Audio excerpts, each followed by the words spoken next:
Pahirapan nga lagi dito sa tuwing gagamit kami at bubunot ng mga saksakan sa likod ng sofa. Kailangan pa kasi talaga na hilahin o i-adjust mo ang sofa para baka pagsaksak kaya ang hassle din talaga. Ang totoo, hindi ko naman talaga nilalapat ang sofa sa pader para din nga hindi maipit yung mga nakasaksak sa likod. Kaya lang dahil meron kaming malilikot na chikiting hindi naman maiiwasan na tumulak ng tumulak ang sofa palapit sa pader. Minsan pa nga pag sobrang lilikot nila makikita mong iwa-iwarang na talaga ang sofa. Tipong mukhang dinaanan ng bagyo Kaya naman naisipan nga namin gumawa ng DIY wooden sofa guide para nga hindi na urong ng urong at maghiwalay itong sofa namin. Nilagyan din namin ito ng dalawang lagayan ng outlet na may cover para mas safe pag may mga bata ka sa bahay. At ito pa ang mas bongga, pak na pak din ito pag magmo-movie marathon kayo with family kasi pwede nyong patungan ng mga drinks sa ibabaw at snacks. Tinry nga din po pala namin muna itong USB port kung nagana at ayan mas lalong nagmukhang aesthetic ng malagyan ng lamp at maliit na cactus. Ang sawabe buti na lang gumagana din yung USB port niya.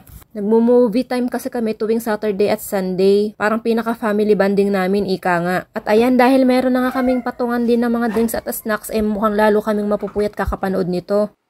Isa pang nakakatuwa dito yung pag magcha-charge yung cellphone, hindi na namin kailangan dumukot sa likod ng sofa o kailangan tumayo pa. Siya nga po pala ginawan din namin ito ng dalawang pinto sa magkabilang side. Isa taguan ng mosquito killer at itong isa itaguan naman ng walis. Pero depende po sa inyo kung anong gusto nyo itago dyan.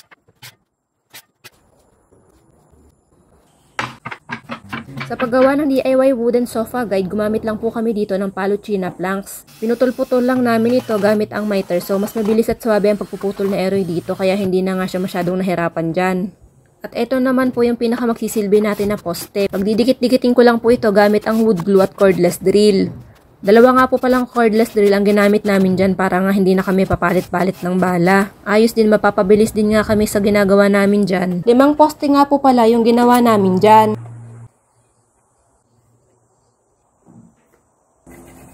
Para naman po sa paglalagyan ng outlet, binutas muna ito ni aeroy ng drill bago kinat gamit ang jigsaw. Ito nga po palang jigsaw ay the best for cutting ng shapes and curves gaya nito. Ayan nga at kita nyo naman ang bilis ng pagkakat nitong rectangle shape gamit ang power tool na to. After butasan ay ifinit nga ni Eroy itong socket na may cover kung kasya sa butas na ginawa niya. At ayan, perfect! Inulit lang nga niya ang same process dito sa isa pang Paluchina plank.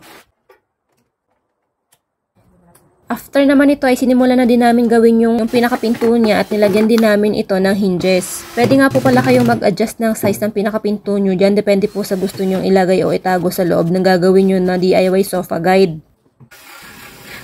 Yung mga ginagawa nga po pala namin na DIYs at gagawin pa lang hanggat maaari. Gusto po talaga namin yung mga gagamitin at kailangan talaga namin dito sa bahay o yung wala pa kami. At least hindi na namin kailangan bumili. Sigurado pa kami sa quality ng mga ginagawa namin. Nasusunod pa namin yung mga kulay at gusto mismo namin na gawin ng mga design.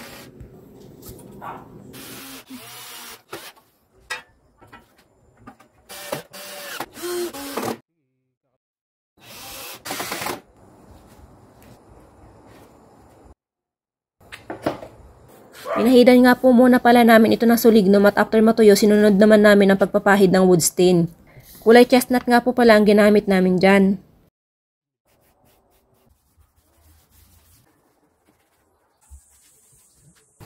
Pwede nyo nga din po pala itong kulayan kung anong kulay po ang gusto nyong gamitin. Mas better po siguro kung yung kulay na babagay din sa sofa o wall nyo.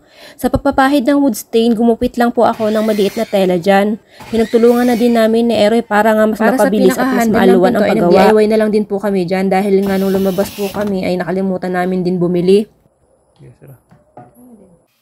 Minsan itong mga ganitong bagay yung pinaka nagiging bonding time na din namin. Kung mapapansin nyo po pala yung round stick na yan na ginamit namin para sa door handle ng DIY sofa guide, ayan din po yung in-upload namin na video nung nakaraan na ginawa ni Eroy na how to make DIY wooden stick ata yun. Ayan at malapit na sa katotohanan at inassemble na nga namin agad at nang masubukan na. In-screw lang din nga po pala ni Eroy yung mga dugsungan dyan, kaya kung sakali na gusto nyo siyang alisin o ilipat, maalwan lang din siyang i-disassemble.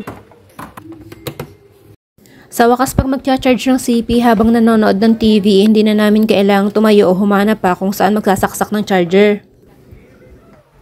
Ganun din nga sa laptop, minsan kasi kukuha pa kami ng extension o gagamit para makapag-charge lang ng laptop habang nakaupo sa sofa. Siyempre unang sinubukan ko dyan yung saksakan kaya chinarge ko muna itong cellphone ko. Tapos nag-charge naman si Ace ng kanyang laptop. Madami din nga po pala kaming halaman sa labas ng bahay kaya minsan hindi maiiwasan na may mga lamok talaga na nakakapasok dito sa loob ng bahay.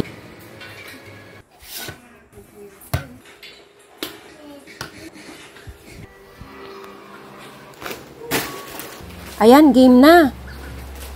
May pa-itcha effect pa talaga itong sa aero nitong mga chichirya eh. Tapos kung hindi nyo naman po bet ang incan ng mga juice ay syempre pwede nyo po patungan niya ng incan beer. Pwede din namang At ayan nga, beer, syempre depende nang po sa matapos inyo. itong inaasam namin na DIY wooden sofa guide, itinesting agad namin, nanood agad kami dyan at talaga namang muntik nang hindi kami tumayo dyan at talaga namang napasarap na din nga kami ng panonood dyan. At dahil nga may mga nanlaglag na maliliit na chichirya kanina habang nanonood kami ay napawalis din ako nang wala sa oras niyan at kita nyo naman ay gamit na gamit din nga agad naman ay ayos. Hanggang sa susunod po namin na video, thank you guys for watching. Pag may powerhouse tools talaga, lahat kaya.